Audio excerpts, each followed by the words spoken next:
Imagínate un niño de 13 años que se promete que nunca va a probar una droga, que esa idea de volverse adicto a algo está demasiado lejos de él. Pero unos años después, ese niño crece y termina siendo esclavo de algo sin que él se haya dado cuenta. La pregunta es, ¿por qué si estaba tan seguro de sí mismo, acabó siendo adicto a algo? Hoy veamos la ciencia detrás de las adicciones. Primero, ¿cómo puedes saber si tú eres propenso a tener una adicción? Ser adicto es algo que depende de muchos factores. Primero, tenemos la impulsividad, que es la dificultad para esperar una recompensa, para frenar un impulso antes de actuarlo. Luego, tenemos el ambiente en el que creciste. Una casa con estrés constante, con conflicto, con poco control, deja un cerebro más vulnerable. Como número 3, tenemos la genética, que es algo que pesa más de lo que parece. Hay personas que heredan una sensibilidad al placer mucho mayor. Y por último, tenemos uno más simple, el cómo un cerebro tolera el aburrimiento. Algunos cerebros lo manejan, otros lo sienten como una urgencia que hay que apagar ya. Entre más de estos factores tienes, el riesgo deja de ser una idea. Y luego tenemos otra parte que casi nadie menciona: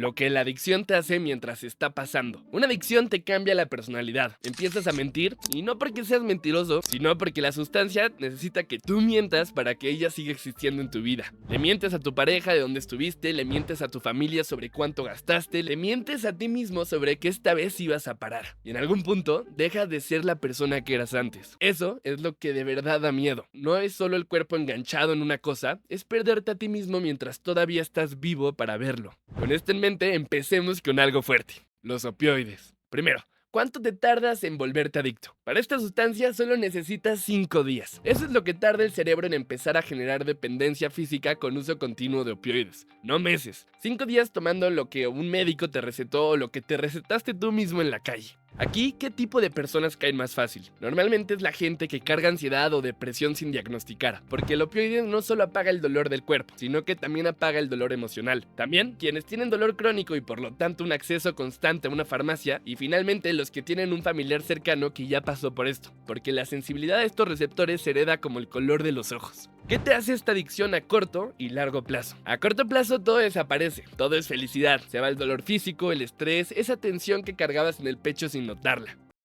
Por unas horas nada pesa, y ahí está la trampa. Tu cerebro va a recordar exactamente cómo se sintió eso, y empieza a reducir la cantidad de receptores que responden a la sustancia. Lo que ayer te alivió, hoy ya no le alcanza, y entonces empiezas a subir la dosis día tras día. Hasta que ya no estás buscando sentirte bien, sino estás buscando simplemente no sentirte mal. El sistema digestivo empieza a colapsar, la respiración se vuelve superficial y cada dosis es una apuesta porque nunca sabes con exactitud qué tan pura está la pastilla que compraste en la calle cuando la receta del médico ya se acabó.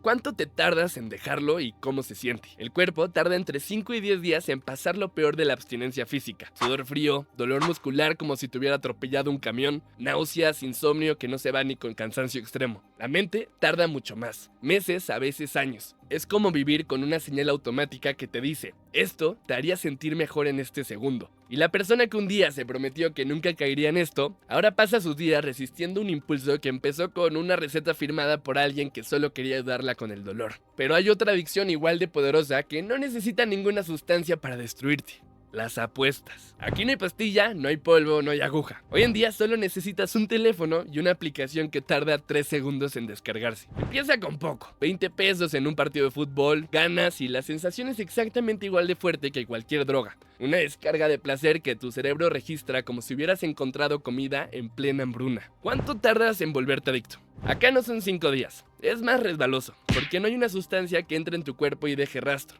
El riesgo aparece con la frecuencia. Más rápido el cerebro empieza a tratarlo como una necesidad y no como un gusto. Algunos estudios marcan que en menos de un año de apuestas regulares, una parte significativa de los usuarios ya muestran patrones de juego compulsivo. ¿Quién se vuelve adicto más fácil? Primero tenemos a la gente impulsiva, que actúa antes de pensar. En segundo, tenemos al niño que vio a alguien en casa apostar como algo normal. Un padre o un tío, una mesa de cartas los domingos y sin que tenga sentido a primera vista, quien tuvo una racha de suerte temprana. Ganar joven y grande no te protege, te marca la idea en el cerebro de que ese golpe de suerte se puede repetir. ¿Qué te hace con el tiempo? A corto plazo, la aplicación está diseñada, literalmente diseñada por gente que estudió esto, para generar algo llamado near miss, el casi ganas. Pierdes por un gol en el último minuto, por una carta, por un número, y tu cerebro reacciona casi igual que que como si hubieras ganado. Esa casi victoria es más adictiva que la victoria misma, porque te convence de que la próxima vez ibas a ganar. A largo plazo, el patrón se vuelve financiero antes que emocional. Empiezas a apostar para recuperar lo perdido y no para ganar. Las deudas crecen en silencio porque nadie cuenta en voz alta cuánto pierde apostando. Las relaciones mueren por las mentiras sobre el dinero, y en los casos extremos, la desesperación financiera se convierte en el factor de riesgo número uno de suicidio entre personas con adicción al juego, más alto que casi cualquier otra adicción. ¿Cómo es dejar las apuestas? Aquí no hay una abstinencia física como tal, pero hay algo difícil de manejar: la sensación extrema y profunda de vacío cuando no estás apostando. Esta puede durar de semanas a meses, y el verdadero peligro no es el primer mes, es el aniversario de un fallecimiento, una mala noticia, un mes con poco dinero. Esos son los momentos donde el impulso regresa con toda su fuerza, meses o años después de que creías que ya lo habías superado. Ahora vamos a la droga que nadie llama droga: el alcohol. ¿Cuánto tardas en volverte adicto? Acá no hay un número fijo de días, porque el alcohol juega distinto. La tolerancia se construye despacio, casi cómplice. Lo que empieza como una copa de vino una vez a la semana se convierte, sin que tú lo notes, en una copa todos los días. El cuerpo se acostumbra antes de que tú te des cuenta de que te acostumbraste. ¿Quién es más propenso a tener una adicción al alcohol? Primero, alguien que empezó a beber en la adolescencia, porque el cerebro todavía en desarrollo es mucho más vulnerable a crear esa dependencia. También la persona que usa el alcohol para manejar el estrés en lugar de para socializar. Esa distinción importa más de lo que parece. Y la genética otra vez. Un padre o una madre con dependencia al alcohol multiplica el riesgo, sin que tú hayas tomado ni una copa todavía.